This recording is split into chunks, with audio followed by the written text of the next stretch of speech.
வணக்கம் சாலமன், இந்த கோவிலோட சிறப்புகள் என்ன? கூடுதல் விவரங்களை பதிவு செய்யலாம். வணக்கம் விக்னேஷ். சென்னை கொரட்டூரில் அமைந்துள்ள அருள்மிகு பாடலாத்திரை சியாத்தி அம்மன் ஆலயம் அமைந்திருக்கிறது. இந்த ஆலயமானது பல்லவ மன்னர்களான நரசிம்மன், ராஜவர்மன் ஆகிய காலத்தில் கட்டப்பட்ட தொல்பொருள் ஆராய்ச்சியாளர்களாக கணித்து கூறப்பட்டிருக்கிறாங்க.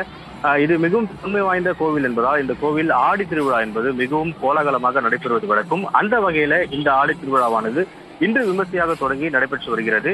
மற்றும் இந்த 4ஆம் வாரம், அதாவது ஆடி 4ஆம் வாரத்தில் இந்த திருவிழா எப்பொழுதுமே விமர்சையாக நடைபெறும். அந்த வகையில் இந்த கோவிலில் பால்குடம் எடுக்கும் நிகழ்வு தற்போது நடைபெற்றது. அந்த வகையில் அந்த பால்குடமானது கொரட்டூரில் இருக்கக்கூடிய கருமாரி அம்மன் கோவிலிருந்து பால்குடம் எடுத்து வந்து சியாத்தம்மன் கோவில் பால்குடத்தை நேர்த்திக்கடனை செலுத்துவார்கள். அந்த வகையில் 1008 பெண்கள் பங்கேற்ற இந்த பால்குடத்தில் மேளந்தாளங்கள் முழங்க ஊர்வலமாக எடுத்து சென்றனர்.